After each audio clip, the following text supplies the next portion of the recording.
Hello, wonderful dreamers, and welcome to Fantasy Gleam of our very first bedtime story of the year.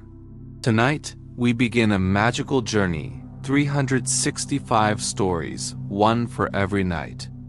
So tuck yourself under the covers, close your eyes, and let your imagination drift into a world of wonder.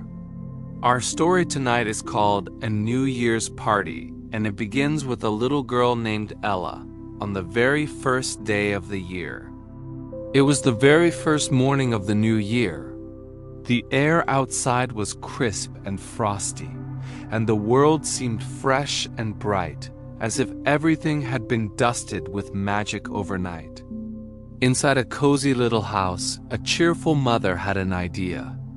What better way to celebrate the beginning of a brand new year, she thought, than with a party? Her daughter Ella was delighted. To Ella, there was nothing in the world more exciting than a party. With wide eyes, she clapped her hands. It really does feel like the beginning of something special. She said, "It's a brand new day, a brand new year, and look, we have new toys, new games, and even new dishes for supper." You see, among the treasures Santa Claus had left for Ella just a week before was a very fine set of toy dishes. They were the prettiest things, pink and white, with 6 little cups and saucers, 6 tiny plates, a dainty teapot, a sugar bowl, and even a cream jug. The set was so complete that Ella felt like the hostess of her very own grand household. That afternoon, Ella's friends came over to celebrate. The table was set as if for royalty. On the plates were neat slices of thin bread and butter. In the cups, steaming hot chocolate waited, topped with snowy peaks of whipped cream. And in the center of it all stood the pride of the party, a New Year's cake. The cake was frosted pure white, trimmed with sugared pink decorations that sparkled in the light. And in the very middle of the cake stood one single pink candle. "Why only one?"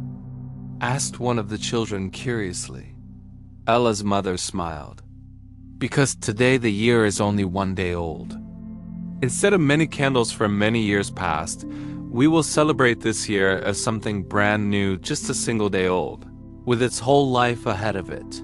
The children thought this was a wonderful idea, and with laughter and cheer, they shared the cake until only crumbs remained. Afterwards, the play began. Each girl claimed a corner of the room as her house, arranging dolls, toys, and tiny treasures to make it feel cozy. They put on shawls and old hats that Ella's mother had set out for them, pretending to be grown-up ladies paying visits. From house to house they went, giggling, curtsying, and calling on one another. Just as the room was full of laughter, there came a gentle sound at the window. Flutter, flutter. Tap, tap, tap. The children paused. "What was that?" whispered one. Ella ran to the window and gasped, "It's a little bird. Look right on the sill. Oh, poor thing. It looks as though it's hurt its wings." The bird was tiny, its feathers puffed against the winter cold. It shivered, looking very weak and tired. Quickly, Ella's mother opened the window just enough for Ella to scoop the bird gently into her hands. "Oh, how cold its feathers are," Ella whispered. "Poor little dear." "Don't worry, we'll take care of you." The children gathered round, eager to help. They offered the bird some breadcrumbs, which it pecked at hungrily. They gave it a sip of water, and Ella even brought a fresh piece of green lettuce she had been growing in a little box by the window. Slowly, the bird began to perk up, chirping faintly, hopping from finger to finger as if to say thank you. After a while, the bird's wings grew strong again. With a cheerful flutter, it lifted itself into the air, circled the room once, and then darted out through the open window, free and happy once more. "We mustn't let it go hungry again," Ella said firmly. "Let's hang some suet in that tree over there." "Yes," her friends agreed. And let's scatter some breadcrumbs too. And don't forget, another girl added, we can even share some of the New Year's cake crumbs. So the children carried their feast outside and placed it carefully in the branches of the trees and on the snowy ground below. The little bird had flown away, but they knew it would return, and perhaps it would bring its friends. That day, Ella and her friends made a promise to one another. They would care for the birds all through the long, cold winter, offering them food and kindness whenever they could. And so, what began as a party for children became a true celebration for everyone, children and birds alike.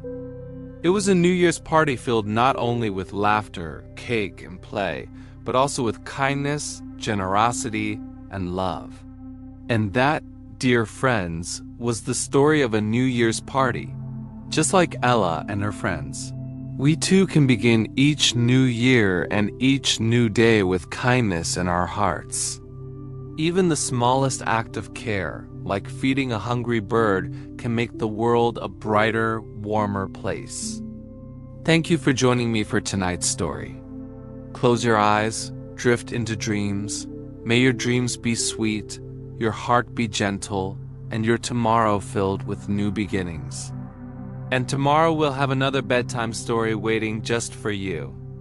Good night, little dreamers.